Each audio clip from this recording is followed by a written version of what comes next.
A verdade não contada sobre o rei Salomão revela um monarca profundamente amado, mas com uma história marcada por episódios desagradáveis. A Bíblia, em sua narrativa completa e imparcial, não nos poupa das falhas dos nossos heróis da fé.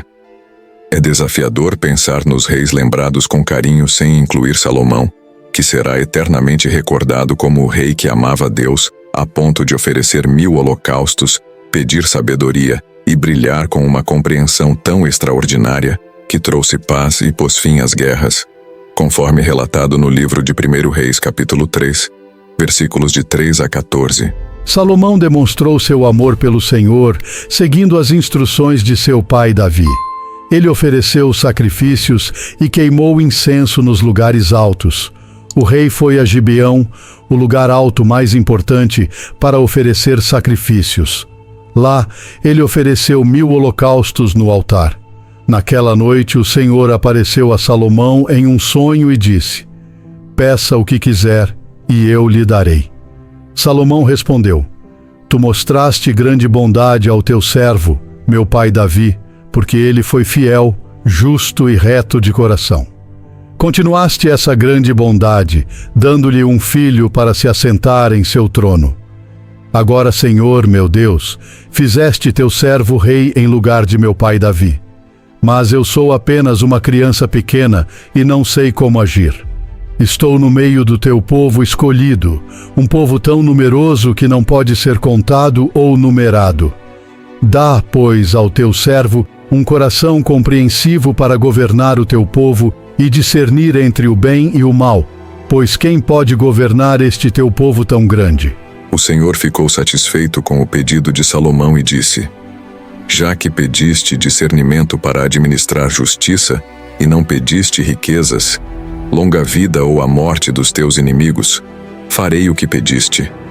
Darei a ti um coração sábio e perspicaz, de modo que nunca houve alguém como tu, nem haverá no futuro.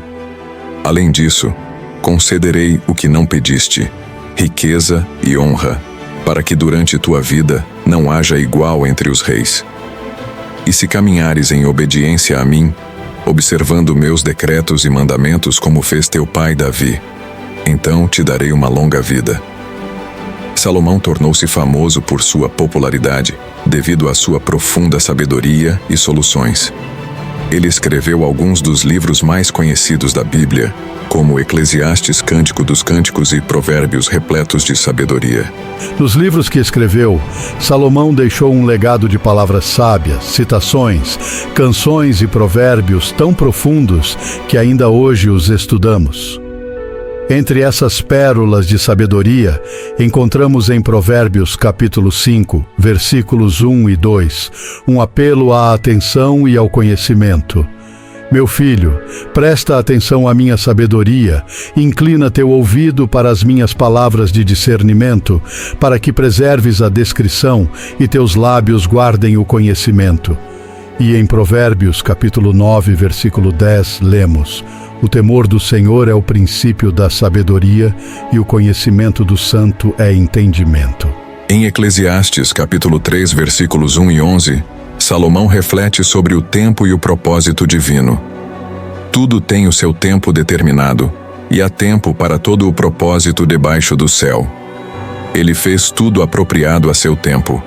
Também pôs a eternidade no coração do homem, sem que este possa descobrir as obras que Deus fez, desde o princípio até o fim." Salomão era um homem tão sábio e amável que pessoas de todas as partes vinham buscar sua sabedoria, riqueza ou conselho. A fama de Salomão e sua relação com o Senhor chegaram aos ouvidos da rainha de Sabá, que veio a Jerusalém para testar sua sabedoria com perguntas difíceis. Ela trouxe uma grande caravana carregada de especiarias, ouro e pedras preciosas.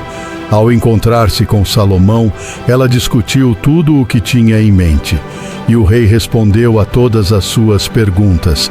Nada era demasiado difícil para ele explicar. Quando a rainha de Sabá viu toda a sabedoria de Salomão, a grandiosidade do palácio que ele construiu, a comida em sua mesa o assento de seus oficiais, os servos em suas vestes, os copeiros e os holocaustos que ele oferecia no templo do Senhor. Ela ficou impressionada. Ela disse ao rei: as notícias que ouvi em meu próprio país sobre suas conquistas e sua sabedoria são verdadeiras. Mas eu não acreditava até vir e ver com meus próprios olhos. De fato, nem metade me contaram sobre sua sabedoria e riqueza. Como devem ser felizes o seu povo e os seus oficiais que estão diante de ti sempre ouvindo a sua sabedoria. Louvado seja o Senhor teu Deus, que se agradou de ti e te colocou no trono de Israel. É por causa do amor eterno do Senhor a Israel que ele te fez rei. A rainha de Sabá presenteou o rei com 120 talentos de ouro, grandes quantidades de especiarias e pedras preciosas. Nunca antes houve tantas especiarias trazidas como as que a rainha de Sabá deu a Salomão. Os navios de Hirã trouxeram ouro de Ofir e carregamentos abundantes de madeira de almúgia e pedras preciosas.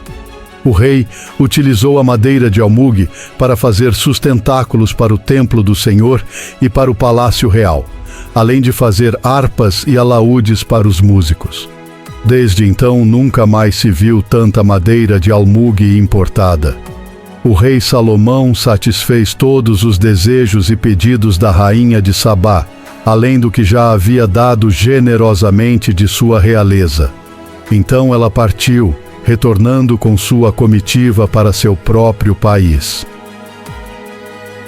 O peso do ouro que Salomão recebia anualmente era de 666 talentos, sem contar as receitas dos mercadores, comerciantes e de todos os reis árabes e governadores dos territórios.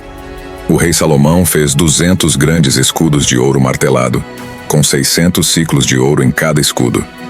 Além disso, ele fez 300 pequenos escudos de ouro martelado, com 3 quilogramas de ouro em cada escudo. O rei colocou-os no palácio da floresta do Líbano. O rei também fez um grande trono todo revestido de marfim e coberto de ouro fino. No entanto, alguns aspectos desagradáveis e não tão justos de sua vida, como seu casamento com 700 mulheres e 300 concubinas, são surpreendentes. No primeiro livro de Reis, capítulo 11, versículos de 1 a 13, lemos que Salomão amou muitas mulheres estrangeiras além da filha do faraó. Moabitas, Amonitas, Sidônias e Hititas, mulheres de nações sobre as quais o Senhor tinha dito aos israelitas que não devem se unir a elas em casamento, pois com certeza elas os levariam a adorar os seus deuses. No entanto, Salomão apegou-se a elas em amor, tendo 700 esposas reais e 300 concubinas. Suas esposas desviaram o seu coração para seguir outros deuses, e seu coração já não era inteiramente dedicado ao Senhor seu Deus, como o coração de Davi, seu pai. Ele seguiu Astarote, a deusa dos Sidônios, e Moloque, o detestável deus dos Amonitas. Assim, Salomão fez o que era mal aos olhos do Senhor e não foi totalmente fiel ao Senhor como Davi, seu pai, tinha sido. Num monte a leste de Jerusalém, Salomão construiu um lugar alto para Quemos, abominável divindade de Moabe, e para Moloque, o abominável deus dos Amonitas. Também para as Amonitas ele fez o mesmo, acompanhando suas esposas estrangeiras que queimavam incenso e ofereciam sacrifícios a seus deuses. O Senhor ficou irado com Salomão, pois seu coração havia se desviado do Senhor, o Deus de Israel, que lhe aparecera 2 vezes. Embora o Senhor tivesse proibido Salomão de seguir outros deuses, ele não obedeceu ao comando do Senhor.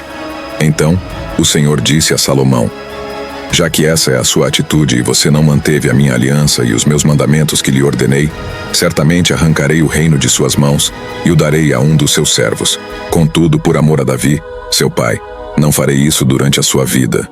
No reino de seu filho arrancarei uma tribo, mas não tirarei todo o reino dele, pois darei uma tribo a ele em consideração a Davi, meu servo, e em consideração a Jerusalém, a cidade que escolhi.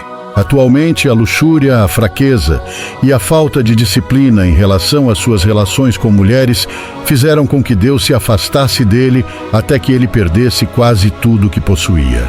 No primeiro livro de Reis, capítulo 11, versículos de 28 a 40, a história nos conta sobre Jeroboão, um homem de destaque que Salomão colocou no comando de toda a força de trabalho das tribos de José. Jeroboão encontrou-se com o profeta Aías de Silo, que, vestindo um manto novo, rasgou-o em 12 pedaços e disse a Jeroboão para pegar 10 pedaços, pois o Senhor iria arrancar o reino das mãos de Salomão e dar 10 tribos a ele. Por amor a Davi e a Jerusalém, uma tribo seria deixada para o filho de Salomão, para que houvesse sempre uma lâmpada diante do Senhor em Jerusalém. O Senhor disse que não tiraria todo o reino da mão de Salomão por causa de Davi, que obedeceu aos mandamentos e decretos do Senhor. O reino seria tirado das mãos do filho de Salomão, e 10 tribos seriam dadas a Jeroboão, enquanto uma tribo permaneceria em consideração a Davi e Jerusalém. O Senhor prometeu a Jeroboão que, se ele obedecesse aos mandamentos e fizesse o que é certo aos olhos do Senhor, como Davi fez, ele estaria com Jeroboão e construiria uma dinastia tão duradoura quanto a de Davi, dando-lhe Israel. No entanto, os descendentes de Davi seriam humilhados, mas não para sempre. Salomão, ao saber disso, tentou matar Jeroboão, mas ele fugiu para o Egito, para junto do rei Sisaque, onde permaneceu até a morte de Salomão. Assim, Salomão, que um dia foi o amado líder das 12 tribos de Israel, teve apenas uma tribo restante como legado. Sua vida nos ensina que até mesmo o herói mais celebrado tem fraquezas que precisam ser enfrentadas. Oremos. Senhor, obrigado por ser o amoroso rei sobre a minha vida. Agradeço pelas lições da vida de Salomão e como os princípios aumentaram minha compreensão de viver para te agradar. Eu terminarei de maneira gloriosa e concluirei minha jornada com propósito para louvor do teu nome. Em nome de Jesus, amém.